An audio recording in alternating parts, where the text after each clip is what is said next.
Welcome to Taking Control of Your Financial Life podcast, providing the simple answers to the complex questions asked about your financial future. Let's get you the answers you need about retirement, investing, asset planning, and the current market. Here's your host, Julian Rubenstein. Hello, everyone, and welcome to Taking Control of Your Financial Life. My name is Julian Rubenstein, and I'm the host of this podcast. I'm also the president of American Asset Management, a registered investment advisor located in Boca Raton, Florida. I'm very excited about today's show as we are fortunate to have Everett Sussman from the law offices of Everett G. Sussman as our guest. So please join me in welcoming Everett to the podcast. Hello, Everett. Hello. Thank you for having me. How are you doing today? Beautifully well. Great. Well, first, I want to thank you for taking time out of your busy schedule to join us. And I'm really excited about sharing all of your knowledge and experience from your career in law on today's show. So with that said, why don't you tell us a little bit about yourself and your practice? Well, I have a small practice in Connecticut and New York, focusing basically on estate planning and probate. I like to say I help people sleep at night. That's funny. That used to be my tagline with my investments. We used to call it the Swan Portfolio, sleep well at night. That's interesting. When did you start your practice? Back in 1990. I've been a solo for about 30 years. Wow, great. And what drew you to this type of law? Just the creativity. I was an intern with the Attorney General's office back in law school and decided that I wasn't a fan of either criminal law or large firms. So now I do estate planning and probate as a solo, and I enjoy it. Get to work hands-on with clients. I get to see that I'm actually helping people and families.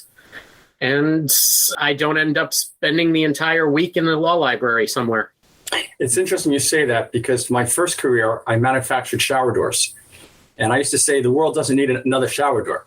And when I got into the investment business, I said it's a much better business because, as you say, I'm helping people, right? I'm not just making money, but I'm helping people. Exactly. Although my daughter used to say, but I was keeping America clean. That's important. Right. What do you know now that you wish you knew when you started? Well, that's a very good question. What do I know now that I wish I knew when I started? I wish I knew the subtleties of how to listen.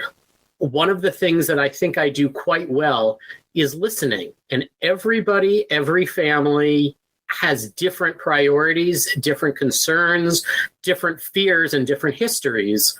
You have to listen very carefully because people aren't always saying what they think they're saying, and they're hoping that you understand them. So the more experience I've gotten, the better I am at really listening to find out what it is my client is concerned about. That's great advice because, most people do too much talking and not enough listening. Very true. In fact, when I was in college, I worked in a car dealership selling cars, if you can believe that, when there was 18% interest rates. And I remember they said to me, silence is golden. In other words, you ask a question and just stop talking. And it's amazing. If you don't talk for 30 seconds, it seems like an hour, right? Absolutely. It's really interesting. What is something you tend to share with all your clients? Some advice. Keep good records. When I do probate administration, first thing I tell people after breathe, it's going to be okay, is keep good records. You want to write things down because somewhere along the line, we're going to need all those records. And it's much better to keep good notes and good records and keep your receipts to start with than to have to go back 3 months, 6 months, whatever, and try to hunt them up afterwards. That's great advice. Absolutely. What mistake do you see many people making that's very hard or expensive to undo? Avoiding probate. And this puts me very much in the minority among my peers, but avoiding probate is not necessarily the be-all and end-all. Sometimes probate is a good thing. The people who want to give their house to their children, the people who go to the seminars for you need a living trust to avoid probate.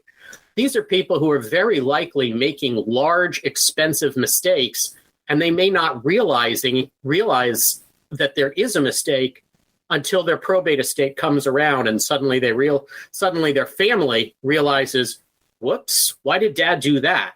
So you're saying, would you call it too much pre-planning? I wouldn't say it's too much pre-planning. I'd say it's the wrong kind of pre-planning.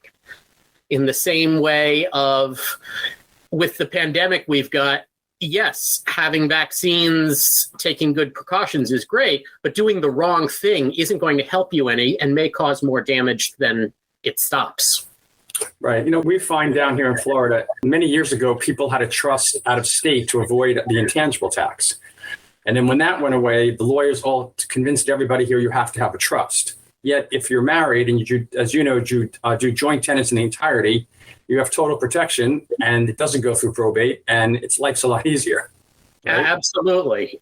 In Connecticut, many years ago, we had the people saying you have to avoid probate because probate fees are so enormous and they take over. They'll take all your money after $600,000. Well, now, of course, the federal is more than $12 million per person. And most people, unfortunately, don't cross that threshold. So it's really not a worry the way it used to be. Correct. So they're trying to protect themselves against things that they needn't worry about. I agree with you.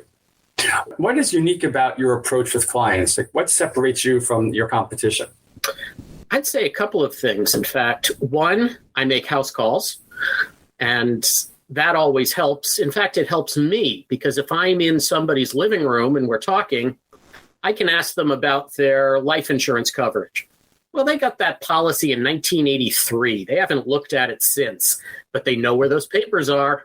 They can go get them. It's all in the room. Everybody has one spot in their house where they keep all their financial papers.